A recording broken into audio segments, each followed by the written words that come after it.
يا أيها الذين آمنوا اركعوا واسجدوا واعبدوا ربكم وافعلوا الخير. ونستعينه ونستغفره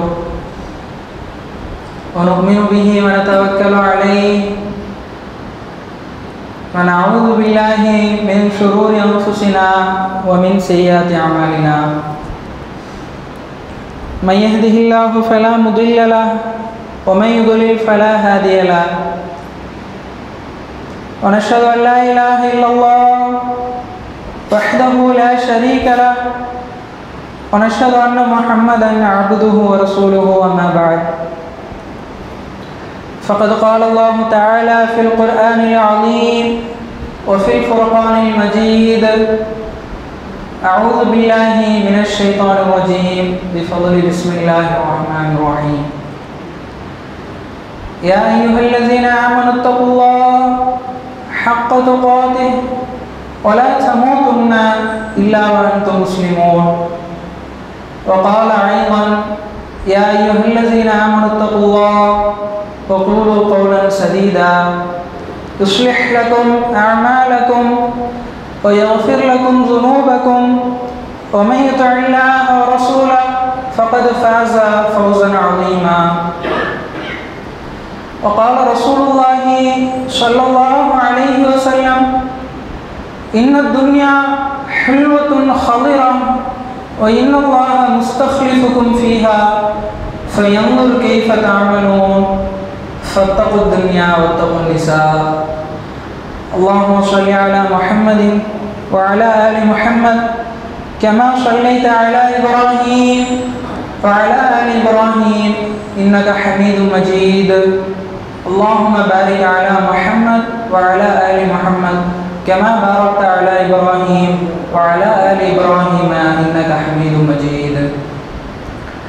எல்லாம் வல்ல அல்லாஹ்வின் நல்லடியார்களே, இந்த சிறப்பான ஜும்ஆ நாளன்று அல்லாஹ் நம் அனைவரையும் அவனுக்கு பிடித்தமான இறை இல்லத்தில் ஒன்று சேர்த்து வைத்திருப்பதை போன்றோம் நாளை மறுமையிலும் உயர்ந்த சொர்க்கமான ஜன்னத்துல் ஃபிர்தௌஸ் என்ற சோனத்தில் அல்லாஹ் நம்மையும் நம்முடைய குடும்பத்தினர்களோடு ஒன்றாக கூடியிருக்க உதவி செய்வானாக என்று பிரார்த்தித்தவனாக இந்த உரைக்குள் நான் நுழைகின்றேன். கண்ணியமானவர்களே, அல்லாஹ் தஆலா இந்த உலகத்திலே நாம் கேட்காமலே நமக்கு ஒரு மிகப்பெரிய பொக்கிஷத்தை தந்திருக்கின்றான். கண்ணியமானவர்களே, இந்த உலகத்தில் நமக்கு எவ்வளவு பெரிய அருட்கொடைகள் இருந்தாலும், நான் எவ்வளவு பெரிய செல்வந்தனாக வாழ்ந்தாலும், எனக்கு எவ்வளவு பெரிய பொருளாதாரங்களும் பொருள் பலங்களும் ஆட்பலங்களை கொண்டவனாக இந்த உலகத்தில் நான் இருந்தாலும், ஈமான் என்ற பொக்கிஷத்தை, இஸ்லாம் என்ற பாக்கியத்தை, இறைவனை வணங்கக்கூடிய அந்த தன்மையை அல்லாஹ் நமக்கு தராமல் இருந்து விட்டால் இந்த உலகத்தில் உள்ள எந்த செல்வங்களும் பொருளாதாரங்களும் நாளை மறுமையில் நமக்கு உதவி செய்திருந்திருக்காது. அல்லாஹ் எதையெல்லாம் இந்த உலகத்தில் எனக்கு அருட்கொடையாக தந்தானோ அதை கொண்டே நரக தீயில் அல்லாஹ் எங்களை கரித்திருப்பான். ஆனால் அவனுடைய பொக்கிஷம், அவனுடைய கிருபை, அவனுடைய பிச்சை எங்களை முந்தி அல்லாஹ் நமக்கு இஸ்லாம் என்ற ஒரு அற்புதத்தை தந்திருக்கின்றான். ஈமான் என்ற பலத்தை தந்திருக்கின்றான். அவனை மட்டும் வணங்கக்கூடிய ஒரு மிகப்பெரிய ஒரு கிருபையை தந்திருக்கின்றான். இந்த கிருபையானது, இந்த பொக்கிஷமானது, இந்த அனுகிரகமானது இந்த உலகத்தில் பல பேருக்கு தெரியாமலே வாழ்ந்து கொண்டிருக்கின்றார்கள். அல்லாஹ் அவர் மீது இவ்வளவு இஸ்லாம் என்ற கிருபையை செய்திருக்கின்றானே என்ற அருளை, என்ற கிருபையை, என்ற கருணையை அவர்கள் மறந்து பல கோடி முஸ்லிம்கள் இந்த உலகத்தில் வாழ்ந்து கொண்டுதான் இருக்கின்றார்கள். பெயர் மட்டுமே முஸ்லிமாக இருக்கிறது. அல்லாஹ் பாதுகாக்க வேண்டும். இப்படியான ஒரு நிலையிலே யாரெல்லாம் உண்மையான ஒரு முஸ்லிமாக வாழாமல் மறுமையும் மரணத்தையும் கண்டுகொள்ளாமல் இந்த உலகத்தில் வாழ்கிறார்களோ அந்த மறுமையுடைய நிலையை, தீர்ப்புடைய நாளை அல்லாஹ் அருள்மறையான அல்குர்ஆனிலே தெளிவாக எடுத்து காட்டுகிறான். இன்னல்லாஹ லஅனல் காஃபிரீன வ அஅத்த லஹும் ஸஈரா. நிச்சயமாக அந்த மறுமையுடைய நாளிலே யாரெல்லாம் அல்லாஹ்வை நிராகரித்தார்களோ, அல்லாஹ்வை வணங்காமல் இருந்தார்களோ, இறைவன் சொல்லக்கூடிய கட்டளைகளை பேணாமல் இருந்தார்களோ, அவர்களுக்கு அல்லாஹ் சாபத்தையும் நரக நெருப்பையும் தயாரித்து வைத்திருக்கின்றான். خالدين فيها أبدا لا يجدون وليا ولا نصيرا. இப்படியானவர்கள் அந்த நரக நெருப்பிலே நிரந்தரமாக தங்கி இருப்பார்கள். ஃபீஹா அபதா என்ற வார்த்தை அல்லாஹ் பாவிக்கின்றான். இந்த அரபிய அபதா என்ற வார்த்தைக்கு நிரந்தரம் என்ற பொருள். அப்படி என்றால் என்ன? அந்த நரகத்திலே அவர்கள் எத்தனை கோடி வருடங்கள் எரிந்தாலும் தோலை மாற்றி மாற்றி அல்லாஹ் அவர்களை எரிப்பானே தவிர்த்து ஒரு நொடி கூட அந்த நரகத்தில் இருந்து அல்லாஹ் அவர்களை ரட்சிக்க மாட்டான். ஹாலிதீன ஃபீஹா அபதா, நிரந்தரமாக அந்த நரகத்திலே தங்கி இருப்பார்கள். அந்த சில வார்த்தைகளை சில நரகவாதிகளை குறித்து அல்லாஹ் சொல்லும் போது அபதா என்ற வார்த்தையை சொல்ல மாட்டான். இந்த அபதா என்ற வார்த்தையை சொல்லாட்டா கொஞ்ச நாள் நரகத்தில் எரிவார்கள். கொஞ்ச நாள் என்பது பல கோடி வருடங்களாக கூட இருக்கலாம். ஏதோ ஒரு நாள் அவர்கள் சொர்க்கத்திற்கு போய்விடுவார்கள். ஆனால் இப்படியானவர்களுக்கு அல்லாஹ் சொல்கிறான், ஹாலிதீன ஃபீஹா அபதா, நிரந்தரமாக அவர்கள் அந்த நரகத்திலே எரிந்து கொண்டே இருப்பார்கள். லா யஜிதூன வலியன் வலா நஸீரா, அந்த நேரத்தில் அவர்களை பாதுகாக்க யாருமே வரமாட்டார்கள். எந்த விதமான உதவியாளனும் வரமாட்டான். வலியன் வலா நஸீரா, எந்த விதமான காப்பாற்றக்கூடிய நண்பர்களும் இருக்க மாட்டார்கள். பாதுகாக்க அவர்கள் அல்லாஹ் அவர்களை நரகத்திலே எரிக்கும் போது இப்படியான பாவிகளுடைய முகங்களை அல்லாஹ் நாளை மறுமையிலே தெளிவாக அல்லாஹ் சொல்கிறான். நாளை மறுமையிலே இப்படியான மனிதர்களுடைய முகங்களை நரகத்திலே புரட்டுவான். கையை எரிப்பேன் என்று சொல்லவில்லை, உடம்பை எரிப்பேன் என்று சொல்லவில்லை. அவர்களுடைய முகங்களை நாளை மறுமையிலே அல்லாஹ் எரிப்பான், கரிப்பான். அந்த நேரத்திலே அவர்கள் சொல்வார்கள், நான் உனக்கு கட்டுப்பட்டு இருக்க கூடாதா? நாளை மறுமையிலே அவனுடைய முகங்கள் எரிக்கப்படக்கூடிய அந்த தருணத்தில் அவன் சொல்லுவான், எப்போதும் அந்த நேரத்தில் அவன் கதறுவான், யாழைத்தனா அல்லாவே அத்தான அல்லா, நான் உனக்கு கட்டுப்பட்டு இருக்க கூடாதா? அத்தான ரசூலா, உன்னுடைய ரசூலுக்கு நான் கட்டுப்பட்டு இருந்திருக்க வேண்டுமே.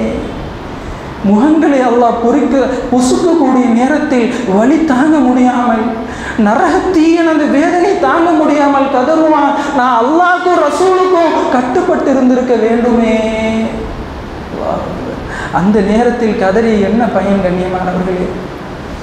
மேலும் அவன் சொல்லுவான், இதுதான் முக்கியமான ஒரு விஷயம். وقالوا ربنا يا الله إنا أطعنا سادتنا وكبراءنا فأضلونا السبيلا. என்னுடைய இறைவனே, நிச்சயமாக நான் என்னுடைய தலைவர்களுக்கும் என்னுடைய பெரியவர்களுக்கும் கீழ்ப்படிந்து விட்டேன். தப்பான வழியில் செல்லும்படி அவர்கள் தான் என்னை வழி கெடுத்து விட்டார்கள். அல்லாஹ், உன்னை நான் வணங்காமல் தடுத்தது எப்பொழுதும் யாழைத்தனா யா அல்லாஹ், நான் உன்னை வணங்காமல் உன்னுடைய மார்க்கத்தை பின்பற்றாமல் என்னை தடுத்தது யார் தெரியுமா? இந்த பெரியவர்களும் இந்த முன்னோர்களும் தான் என்னை கெடுத்து விட்டார்கள். அதனால் நீ என்ன தெரியுமா செய்ய வேண்டும்? ரப்பனா ஆத்திஹிம் ضعفين من العذاب, என்னை வழிகெடுத்த இந்த பெரியவர்களுக்கும் யா அல்லாஹ் என்னை வழிகெடுத்த இந்த தலைவர்களுக்கும் நீ 2 மடங்கு வேதனை கொடுத்து விடு என்று புலம்புவான். இவன் இப்படி புலம்புவதால் அல்லாஹ் அவனுக்கு 2 மடங்கு வேதனை கொடுப்பானா? நிச்சயமாக கொடுக்க மாட்டான். யாரெல்லாம் பாவம் செய்கிறார்களோ அவர்கள் செய்த பாவத்தை அவனுக்குத்தான் கொடுப்பான். இதில் நாங்கள் முக்கியமாக கவனிக்க வேண்டிய ஒரு மிகப்பெரிய பாடம் இருக்கிறது கண்ணியமானவர்களே. இந்த உலகத்தில் பெரியவர்களும் தலைவர்களும் எங்களை வழிகெடுத்து விட்டால் நாளை நாங்கள் தான் நரகத்திற்கு செல்லுவோம். அந்த நேரத்தில் அல்லாஹ் எங்களுடைய முகங்களை புரட்டினாலும் சரி, எங்களை யாருமே காப்பாற்ற வர மாட்டார்கள். இதுதான் நபியுனா முஹம்மது ரசூலுல்லாஹ் ஸல்லல்லாஹு அலைஹி வஸல்லம் அவர்கள் தன்னுடைய சஹாபா தோழர்களுக்கு இந்த மரணத்தை குறித்து எந்த அளவிற்கு, இந்த உலக வாழ்க்கையில் எப்படி பற்றற்ற முறையில் வாழ வேண்டும், மார்க்கத்தை எந்த அளவிற்கு பிடிப்போடு வாழ வேண்டும் என்பதற்கு பல நெறிக்காட்டுதல்களையும் சஹாபாக்களுடைய வாழ்க்கையிலும் அவர்கள் எங்களுக்கு காண்பித்து தந்தார்கள். ஒரு தடவை ஹப்பாப் இப்னு அரத் ரலியல்லாஹு அன்ஹு, இஸ்லாம் ஆரம்பத்தில் வளர்ந்து கொண்டிருக்கக்கூடிய அந்த நேரம், யாரெல்லாம் இஸ்லாத்தை ஏற்றார்களோ அவர்களை காஃபிர்கள் துரத்தி துரத்தி அடித்தும் கொலை செய்து கொண்டிருந்த ஒரு கொடூரமான ஒரு நேரம். அந்த நேரத்திலே தாருல் அர்க்கம் என்று ரகசியமான முறையில் இஸ்லாமிய மார்க்கம் பரவி கொண்டிருந்தது. இஸ்லாத்தை ஏற்றவர்கள் எல்லாம் இந்த தாருல் அர்க்கம் என்ற இல்லத்திலே ரசூலுல்லாஹ் ஸல்லல்லாஹு அலைஹி வஸல்லம் அவர்கள் தொழுகை குறித்தும் குர்ஆன் ஓதுதலை குறித்தும் இன்ன பிற காரியங்களை குறித்தும் கற்றுக் கொடுத்து கொண்டிருந்தார்கள். அந்த நேரத்தில் யாரெல்லாம் தாருல் அர்க்கத்திற்கு சென்றார்களோ அவர்களை காஃபிர்கள் கொலை செய்தும் துன்புறுத்து கொண்டும் இருந்த ஒரு கொடூரமான ஒரு நேரம். இந்த நேரத்தில் ஹப்பாப் இப்னு அரத் ரலியல்லாஹு அன்ஹு அவர்களும் காஃபிராக இருந்து இஸ்லாத்தை ஏற்கிறார்கள். அந்த ஹப்பாப் இப்னு அரத் ரலியல்லாஹு அன்ஹு ஒரு அடிமை சஹாபி. அந்த அடிமை சஹாபி அவளுக்கு ஒரு எஜமானி இருந்தால் அந்த எஜமானியிடம் அடிமையாக இருந்து கொண்டும் தீனுல் இஸ்லாத்தை உள்ளத்திலே ஏந்தி மறைமுகமாக வாழ்ந்து கொண்டிருக்கின்றார்கள். ஒரு நாள் அவர்கள் ஏற்ற இஸ்லாம் அவருடைய எஜமானிக்கு தெரிகிறது. அவள் கூப்பிட்டு விசாரிக்கிறாள், இஸ்லாத்தை விடுகிறாயா, உயிரை விடுகிறாயா? ஒரே ஒரு கேள்விதான். சஹாபாக்களுடைய ஈமான் எவ்வளவு வலிமை வாய்ந்ததாக இருந்தது கண்ணியமானவர்களே. அந்த நேரத்தில் ஹப்பாப் இப்னு அரத் ரலியல்லாஹு அன்ஹு மிக தெளிவாக சொன்னார்கள், எதை விட்டாலும் நான் இஸ்லாத்தை விட மாட்டேன். இந்த இஸ்லாமிய மார்க்கத்தை நான் என்னுடைய உயிர் போனாலும் இஸ்லாமிய மார்க்கத்தை விடமாட்டேன் என்று அவர்கள் ஆணித்தரமாக சொல்லி நிராயுத பாணியாக நின்று கொண்டிருந்தார்கள். அந்த நேரத்திலே அவருடைய எஜமானி இவர்களை வன்கொடுமை செய்கிறார். நீ இஸ்லாத்தை விட்டே ஆக வேண்டும் என்பதற்காக வேதனை ஆரம்பிக்கப்படுகிறது. அடிக்கிறார்கள், உதைக்கிறார்கள். அவர்கள் இஸ்லாத்தை விடுவதாக இல்லை. ஒரு கட்டத்திலே இரும்பு பட்டறை இருக்கிறதல்லவா, அந்த இரும்பு கொல்லும் பட்டுரையில் அந்த ஹப்பாப் இப்னு அரத் ரலியல்லாஹு அன்ஹுவை கூட்டி செல்கிறார்கள். சென்று கொதிக்கின்ற அந்த நெருப்பு தணலிலே அவர்களுடைய ஆடையை கலற்றி அப்படியே வெறும் உடலோடு அந்த நெருப்பு கங்கிலே படுக்க வைக்கிறார்கள். அவர்களுடைய முதுகெல்லாம் இரத்தமாகிறது, உள்ளே இருக்கக்கூடிய சலங்கள் வழிகிறது. வழிந்து ஹதீஸில் பதிவு செய்யப்படுகிறது, ஹப்பாப் இப்னு அரத் ரலியல்லாஹு அன்ஹுவோட சலமும் இரத்தமும் அந்த நெருப்பை அடைத்தது. முதுகிலே இருந்து இரத்தமும் சலமும் வழிந்து அந்த நெருப்பு தணலை அணைக்கிறது. வேதனை உச்சத்திற்கு செல்கிறார்கள். அந்த நேரத்தில் கூட அவர்கள் ஈமானையும் இஸ்லாத்தையும் விடமானவர்களே. ஒரு கட்டத்திலே உமர் ரலியல்லாஹு அன்ஹு இந்த ஹப்பாப் இப்னு அரத் ரலியல்லாஹு அன்ஹு இன்ன பிற சஹாபிகள் எல்லாம் பேசி கொண்டிருக்கிறார்கள். இருக்கும்போது நீங்கள் இஸ்லாத்திற்கு என்ன தியாகம் செய்தீர்கள், நீங்கள்லாம் என்ன அல்லாஹ்விற்காக தியாகம் செய்தீர்கள் என்று அப்படியே ஒரு கலந்துரையாடல் நடத்தி கொண்டு இருக்கும்போது ஹப்பாப் இப்னு அரத் ரலியல்லாஹு அன்ஹு வாயை திறந்து பேசல, தன்னுடைய ஆடையை கலற்றி காட்டுகிறார்கள். முதுகிலே ஓட்டை மட்டும் இருந்தது, எலும்பும் இல்லாமல் சதையும் இல்லாமல் முதுகிலே ஒரு மிகப்பெரிய ஓட்டை இருந்தது என்பதை நாங்கள் ஹதீஸின் வாயிலாக காண்கிறோம். மார்க்கத்திற்காக அந்த சஹாபாக்கள் இவ்வளவு பெரிய தியாகங்களை செய்திருக்கிறார்கள். அல்லாஹ்வுடைய மார்க்கத்தை மேலோங்க செய்ய வேண்டும் என்பதற்காக இந்த உலகத்திலே பற்றற்ற வாழ்க்கையை வாழ்ந்த சஹாபாக்கள் எங்கே, நாங்கள் எங்கு சென்று கொண்டிருக்கிறோம்? அதைத்தான் அல்லாஹ் தெளிவாக சொல்லி காட்டும் போது, இந்த மறுமையுடைய நாளிலே ஒரு முஃமினுடைய வெற்றி எப்போது தெரியுமா ஆரம்பிக்கும்?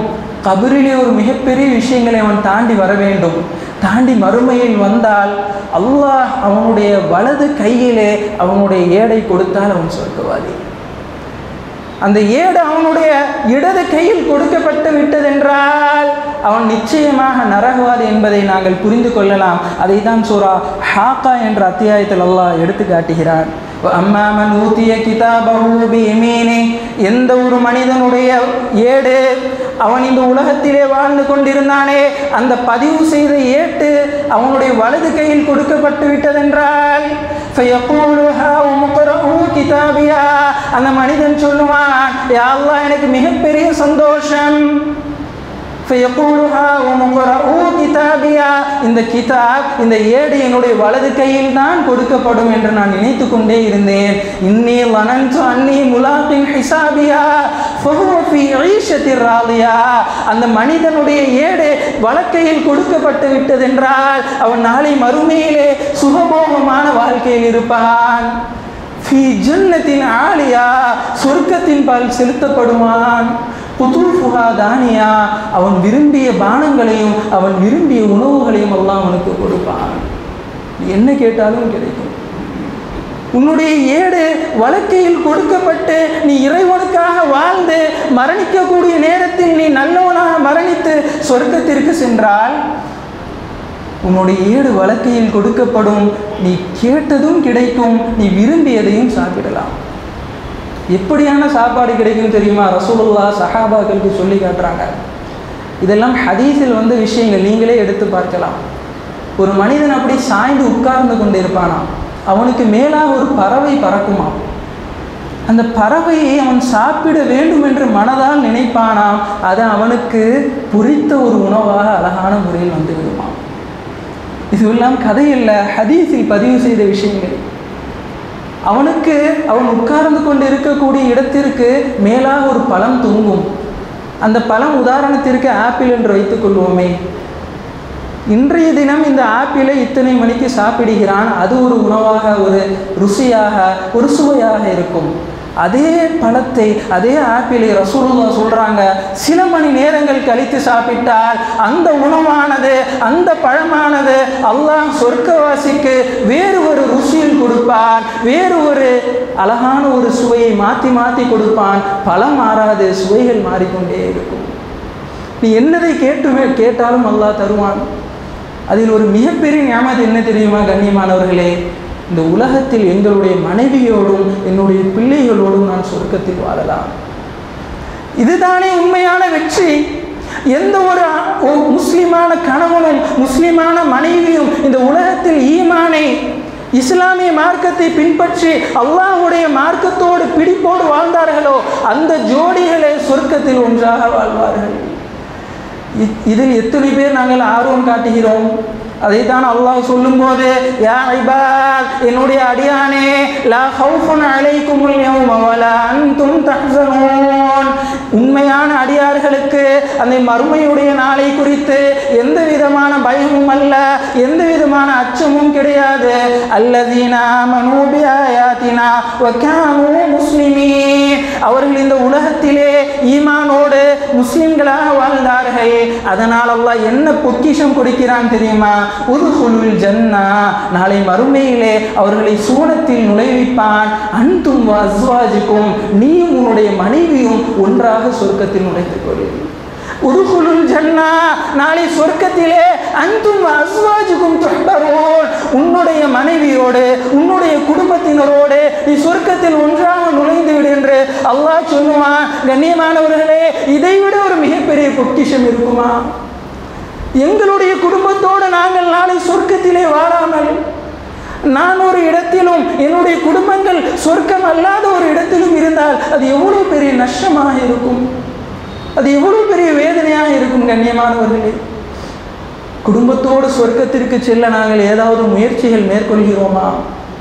குடும்பத்தோடு சொர்க்கத்தில் பிரவேசிக்க என்ன முயற்சிகளை நாங்கள் மேற்கொண்டு இருக்கிறோம்? இந்த நேரத்தில் ஒரு ஹதீஸை சொல்லியே ஆக வேண்டும். நாளை மறுமையுடைய நாளிலே அல்லாஹு தஆலா சில மனிதர்களை திரும்பி கூட பார்க்க மாட்டான், அந்த மனிதனுடைய முகங்களை கூட பார்க்க மாட்டான். ரசூலுல்லாஹி ஸல்லல்லாஹு அலைஹி வஸல்லம் அவர்கள் கூறுகிறார்கள், ஒரு பாவியான மனுஷனை அல்லாஹ் பார்த்தால் கூட அவன் பொழைச்சிக்கிறான் அப்படின்னு ஒரு நம்பிக்கை வந்துடும். ஆனால் சில பாவிகளுடைய முகங்களை அல்லாஹ் பார்க்க கூட மாட்டான். அவங்களுடைய வேதனையை இரட்டிப்பாக்கி மலக்குமார்களை கொண்டு மட்டுமே வேதனை செய்ய சொல்லுவான்.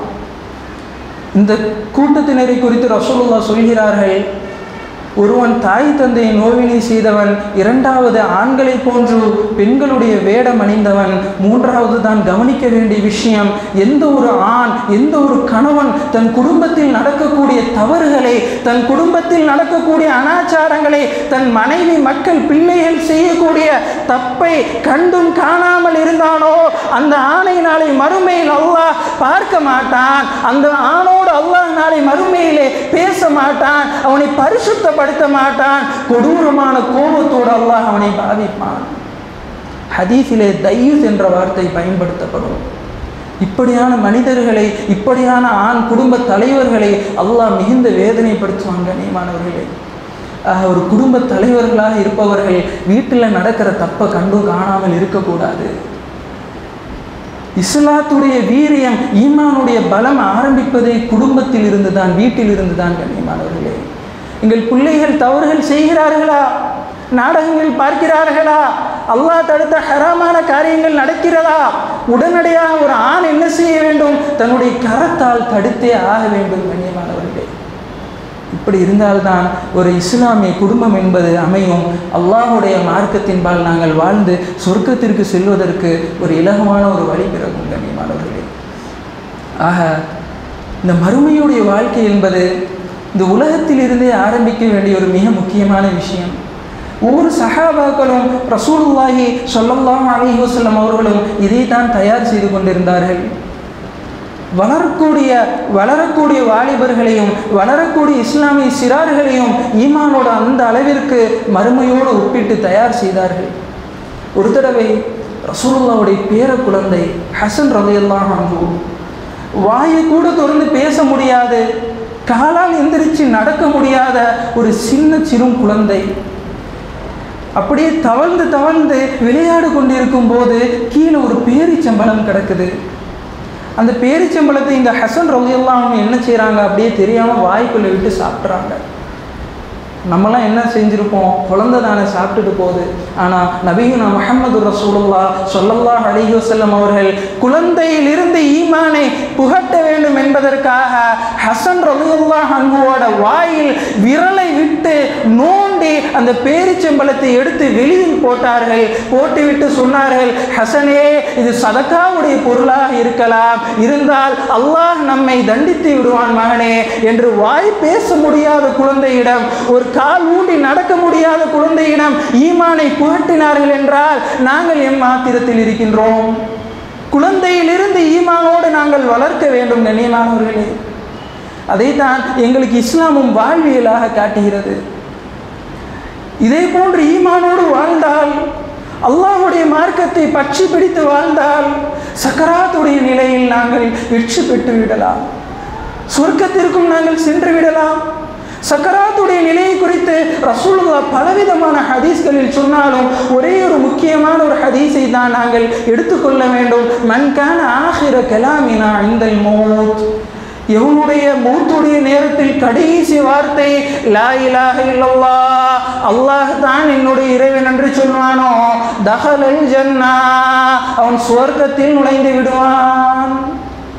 கண்ணியமானவர்களே, உயிர் துடித்து கொண்டிருக்கக்கூடிய அந்த கடைசி நேரம், உயிர் தொண்டைக்குழியில் அடைத்து கொண்டிருக்கக்கூடிய அந்த கடைசி நேரம், கண்கள் மேலே சொருகக்கூடிய அந்த கடைசி நேரம், அந்த நேரத்தில் லா இலாஹ இல்லல்லாஹ் என்ற கலிமாவை யாரால் சொல்ல முடியுமோ, முஹம்மது ரசூலுல்லாஹ் என்ற அந்த திருக்கலிமாவை யாரால் முடியுமோ, அவன் மாத்திரமே சொர்க்கத்திற்கு செல்ல முடியும். கண்ணியமானவர்களே, சக்கராத்துடைய நிலையில் அந்த வேதனையோடு யாரால் சொல்ல முடியும் என்றால், இந்த உலகத்தில் அல்லாஹை வணங்கி வாழ்ந்தவன், மார்க்க பிடிப்போடு வாழ்ந்தவன், அல்லாஹ்வுடைய கட்டளைகளை தொழுகையை நிறைவேற்றியவன், ஜகாத்தை கொடுத்தவன், ஹராமின் பக்கம் செல்லாமல் இருந்தவன், இப்படியானவர்கள் எல்லாம் இந்த சக்கராத்துடைய நிலையில் தப்பித்துக் கொள்வார்கள்.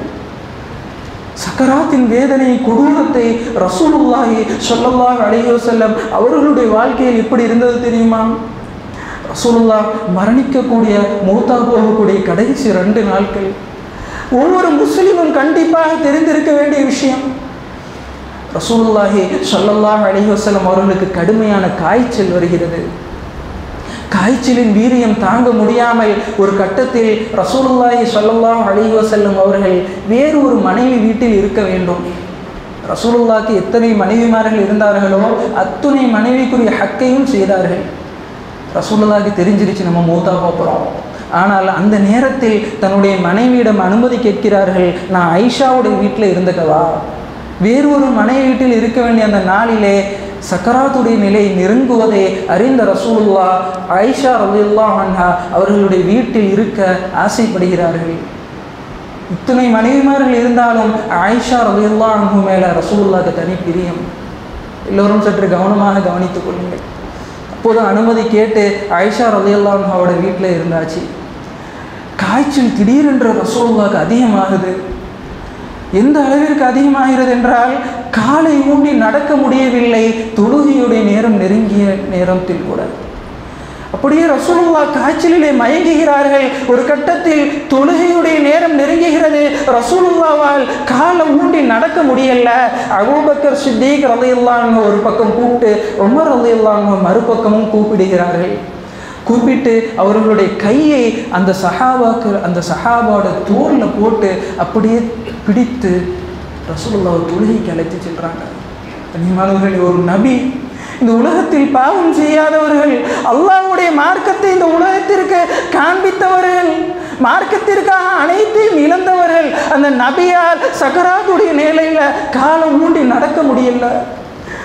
அபூபக்கர் ரலியல்லாஹு அன்ஹுவோட தோலை பிடிச்சிட்டு உமர் ரலியல்லாஹு அன்ஹுவோட தோலை பிடிச்சிட்டு சொல்றாங்க, என்னுடைய ஒவ்வொரு நரமும் வெட்டப்படுவதை போன்று இருக்கிறது. ஆயிஷா ரலியல்லாஹு அன்ஹா சொல்றாங்க, ஆயிஷாவே, எனக்கு அந்த யூத பெண் விஷம் வைத்தாலே அதுவெல்லாம் இப்போது தெரிகிறது ஆயிஷா, என்னுடைய ஒவ்வொரு நரம்பும் வெட்டப்படுவதை போன்று இருக்கிறது ஆயிஷா. ரசூலுல்லாஹ்வுடைய சக்கராத் வேதனை இவ்வளவு கொடூரமாக இருக்கிறது என்றால் பாவத்திலேயே மூழ்கக்கூடிய எங்களுடைய நிலை எப்படி இருக்கும் கண்ணியமானவர்களே? அப்படியே சொல்லிக்கிட்டே போறாங்க. உங்களுடைய 2 மனுஷன் அனுபவிக்கக்கூடிய சக்கராத்தை நான் ஒத்த அனுபவிச்சு கொண்டிருக்கிறேன். உங்களுடைய 2 மனிதர்கள் அனுபவிக்கக்கூடிய வேதனையை நான் ஒருவன் மட்டும் அனுபவிக்கிறேன் என்று சொன்னார்கள். அப்படியே தொழுவிட்டு வர்றாங்க, அன்கான்சியஸ், ஒண்ணுமே தெரியல ரசூலுல்லாஹ்க்கு. அப்படியே மயக்கத்தின் ஆழத்தில் சென்றார்கள். ஒவ்வொரு நாளும் 2 நாட்கள் இந்த வேதனையிலேயே ரசூலுல்லாஹி ஸல்லல்லாஹு அலைஹி வஸல்லம் அவர்களுடைய நிலையும் பாடம் கிடைக்கிறது. இறுதியாக மரணிக்கக்கூடிய நேரத்தில் ஒரு வார்த்தையை சொன்னார்கள், லஅனல்லாஹுல் யஹூத வன்னஸாரா, அல்லாஹ் யூதர்களையும் கிறிஸ்தவர்களையும் சபிப்பானாக. இத்தஹதுல் குபூர அம்பியா அவள் மசாஜிதா, அவர்கள் வணக்க ஸ்தலங்களை எல்லாம், அவர்கள் அடக்க ஸ்தலங்களை எல்லாம் வணக்க ஸ்தலமாக மாற்றி விட்டார்கள். லஅனல்லாஹுல் யஹூத வன்னஸாரா, அல்லாஹ் யூதர்களையும் நஸரானிகளையும் சபிப்பானாக. இத்தஹதுல் குபூர, அடக்க ஸ்தலத்தை எல்லாம் அவர்கள் வணக்க ஸ்தலமாக மாற்றிவிட்டார்கள் என்று ரசூலுல்லாஹி ஸல்லல்லாஹு அலைஹி வஸல்லம் அவர்கள் சபித்து விட்டு இந்த உலகத்திலிருந்து மரணித்தார்கள். கண்ணியமானவர்களே, முக்கியமாக 2 விஷயங்களை கவனிக்க வேண்டும். ரசூலுல்லாஹ்வுடைய சக்கராத்துடைய நிலையே இப்படி இருக்கிறது என்றால் சாதாரண ஒரு பாவம் செய்யக்கூடிய மனிதனுடைய நிலை எப்படி இருக்கும்? அந்த நிலையில் அவனால் களிமா சொல்ல முடியுமா? களிமா சொல்லாட்டி சொர்க்கத்திற்கும் செல்ல முடியாதே. இப்படியெல்லாம் இருக்கும்போது அந்த மரணத்திற்காக நாங்கள் என்ன தயார் செய்து வைத்திருக்கிறோம்? மரணிக்கக்கூடிய நிலையிலே என்னுடைய நாக்கிலிருந்து களிமா வர வேண்டும் என்றால் இந்த உலகத்தில் நாங்கள் அல்லாஹ்வை ஏந்தி வாழ்ந்தோமா? பல மனிதர்கள் மரணிப்பதை நாங்கள் கேள்விப்படத்தானே செய்கிறோம். இத்தனை பேர் களிமா சொல்லி மரணித்தார்கள் என்ற விஷயம் நாங்கள் கேள்விப்படுகிறோமா என்றால் மிகவும் குறைவுதான் கண்ணியமானவர்களே. யாரையும் குறை சொல்வதற்கில்லை. நான் களிமா சொல்லி மூத்தா போவோம். நான் மரணிக்கக்கூடிய நிலையிலே சக்கராத்துடைய வேதனையை அனுபவிக்காமல் இருக்க வேண்டும். சக்கராத்துடைய கொடூரங்களை என்னுடைய குடும்பத்தினர்கள் அனுபவிக்க கூடாது என்பதை ஒவ்வொரு முஸ்லிம் கவனமாக சிந்திப்பான் கண்ணியமானவர்களே. சக்கராத்துடைய நிலையிலே களிமா சொல்ல வேண்டும் என்றால் ஈமானின் உறுதியோடு, ஈமானின் பிடிமானத்தோடு வாழ வேண்டும். இறுதியாக ஒரு ஹதீஸை மட்டும் சொல்லி நான் நிறைவுக்கு வருகிறேன் கண்ணியமானவர்களே. நாளை மறுமையிலே எந்த ஒரு மனிதன் இந்த உலகத்தில் மரணிக்கின்றானோ அவனுடைய ரூஹை கொன்று சேர்க்கக்கூடிய வேலைகளை மலக்குமார்கள் தான் செய்வார்கள். ஒரு மனிதன் இந்த உலகத்தில் மரணித்து விட்டான் என்றால் அவனுடைய ரூஹ், ரசூலுல்லாஹி ஸல்லல்லாஹு அலைஹி வஸல்லம் அவர்கள் கூறுகிறார்கள், இந்த ஹதீஸ் சஹீஹ் புகாரி, முஸ்லிமிலே இன்னும் பிற கிரந்தங்களில் பதிவு செய்யப்பட்ட ஒரு விஷயம். எந்த ஒரு மனிதனுடைய ரூஹ் இந்த உலகத்தில் கைப்பற்றப்படுகிறதோ அந்த மனிதனுடைய ரூஹ் 7 வானங்களுக்கும் கொண்டு செல்லப்படும். ரசூலுல்லாஹ் சொல்றாங்க, ஒவ்வொரு வானங்களிலும் ஒவ்வொரு நபிமார்கள் இருப்பார்கள். முதலாவது வானத்தில் இந்த நபி, 2வது வானத்தில் ஆதம் நபி, ஒவ்வொரு மூசா நபி என்று 7 வானத்திற்கு குறிப்பிட்ட நபிமார்கள் எல்லாம் வைத்திருக்கின்றான். அந்த 7 வானங்களில் இருக்கக்கூடிய நபிமார்களிடம் இந்த மலக்குமார்கள் ஒரு மனிதன் மரணிக்கிறான் அல்லவா, அவனுடைய ரூஹை எடுத்து சென்று காட்டுவார்கள். அந்த நேரம் என்பது மிக முக்கியமான நேரம் கண்ணியமானவர்களே. எந்த ஒரு மனிதன் அல்லாஹ்வுடைய மார்க்கத்தை பற்றி பிடித்து வாழ்ந்தானோ, எந்த மனிதன் கலிமாவுடைய பாக்கியத்தோடு இந்த உலகத்தில் மரணித்தானோ அவனுக்கெல்லாம் அந்த மலக்குமார்கள் சொல்லுவார்கள், ஐயதுஹன் நஃப்சு தய்யிபா, மனமான உயிரே, மனமிக்க ஆத்மாவே, ஃபீ ரிவாயா அல் முத்மைன்னா, நீ ஈடேற்றம் பெற்றுவிட்டாய், அல்லாஹ்வுடைய அருள் உன் மீது சொரிந்து விட்டது என்று சொல்லி அந்த ரூஹை 7 வானங்களுக்கும் கொண்டு சென்று சேர்ப்பார்கள். அதே நேரத்தில் யார் பாவியாக ஒரு மனிதன் மரணித்தானோ, அல்லாஹ்வுடைய மார்க்கத்தில் பிடிப்பில்லாமல் வாழ்ந்து மரணித்தானோ, மறுமையிலே அந்த மனிதனுடைய 7 வானங்களுக்கும் உயிரை அடித்து கொண்டு செல்லப்படும். மலக்குமார்கள் இந்த வார்த்தையை சொல்லி கொண்டு செல்வார்கள், யா ரூஹுல் ஹபீஸ், கெட்ட ஆத்மாவே, தீய வாடை கொண்ட ஆத்மாவே, இங்கிருந்து நீ வெளியேறு என்று அவனை அடித்து துரத்தி 7 வானத்தில் இருக்கக்கூடிய நபிமார்களிடமும் அவனை கேவலப்படுத்தி கொண்டு சேர்ப்பார்கள் என்பதை நபியுனா ரசூலுல்லாஹ் ஸல்லல்லாஹு அலைஹி வஸல்லம் அவர்கள் ஹதீஸை எங்களுக்கு காண்பித்து தருகிறார். கண்ணியமானவர்களே, மனமிக்க முறையில் எங்கள் உயிர் பிரிய வேண்டுமா, கெட்ட ஆத்மாவாக எங்கள் உயிர் பிரிய வேண்டுமா என்பது வாழக்கூடிய வாழ்க்கையில் தான் இருக்கிறது. கொஞ்சம் அல்லாஹ்வுக்காக நாங்கள் தியாகம் செய்து வாழணும். அல்லாஹ்வுடைய மார்க்கத்தை பற்றி பிடித்து எதற்காக மார்க்கத்தை வளைந்து கொடுக்காமல் வாழ வேண்டும். மார்க்கத்தில் ஃப்ளெக்சிபிள் இருக்கக்கூடாது. உயிரே போனாலும் இந்த கலிமாவை விட்டு கொடுக்காமல் அல்லாஹ்வுடைய கட்டளைகளை எவ்வளவு சிரமமான நேரங்கள் வந்தாலும் ஹராம் சிறிதளவும் எங்கள் வாழ்க்கையில் கலந்து விடக்கூடாது. எங்களுடைய தலைவர்களுக்கும் எங்களுடைய பெரியவர்களுக்கும் நாங்கள் கட்டுப்பட்டோம், அல்லாஹ் என்னை இப்படி நரகத்தில் போட்டு விட்டாயே என்று பாவிகள் சொல்வார்களே, அப்படியான வார்த்தையை நாங்கள் சொல்லிவிடக்கூடாது. கண்ணியமானவர்களே, குரானையும் ஹதீஸையும் சஹாபாக்களுடைய வாழ்க்கையும் பற்றி பிடித்து வாழ்ந்தால் மரணிக்கக்கூடிய நேரத்தில் லா இலாஹ இல்லல்லாஹ் முஹம்மது ரசூலுல்லாஹ் என்ற கலிமாவை முடியலாம். இந்த நசீர் கிடைத்ததென்றால் சக்கராத்துடைய வேதனைகள் குறைந்து சொர்க்கத்தின்பால் செல்லலாம். அப்படியான நல்ல முஸ்லிம்களாக அல்லாஹ் உங்களை முன்னே வாழ தௌஃபீக் செய்வானாக. ஒரு முக்கியமான நினைவூட்டல், சனி ஞாயிறு ஆஷூரா, சனி நாளைய தினமும் நாளை மறுநாளும் முஹர்ரமுடைய முக்கியமான ஆஷூராவுடைய நாள் என்பது ரசூலுல்லாஹ் காட்டி தந்த ஒரு மிக முக்கியமான சுன்னத். ஹதீஸிலே ரசூலுல்லாஹ் என்ன சொல்கிறார்கள் என்றால், ரமலானுடைய நோன்பிற்கு பிறகு ஷஹ்ருல்லாஹில் முஹர்ரம், இந்த முஹர்ரமுடைய நோன்பை அந்த அளவிற்கு விரும்பி வலியுறுத்தி ரசூலுல்லாஹ் கடைபிடித்தார்கள். யார் இந்த ஆஷுராவுடைய தினத்திலே நோன்பு நோற்பார்களோ அவர்களுடைய ஒரு வருட, இன்னும் சில வருடங்கள் என்றும் ஹதீஸில் வருகிறது, சிறிய பாவங்கள் மன்னிக்கப்படுகிறது. ஆஷுராவுடைய தினத்தை அல்லாஹ் இந்த இஸ்லாமிய மார்க்கத்திற்காண்ட இந்த இஸ்லாமிய மார்க்கத்தின் உதவியாக இஸ்லாத்தை அழிக்க வேண்டும் என்றது துடிக்கக்கூடியவர்களை தோற்கடிக்கக்கூடிய விதமாகவும் இந்த ஆஷுராவை எங்களுக்கு வைத்திருக்கின்றான்.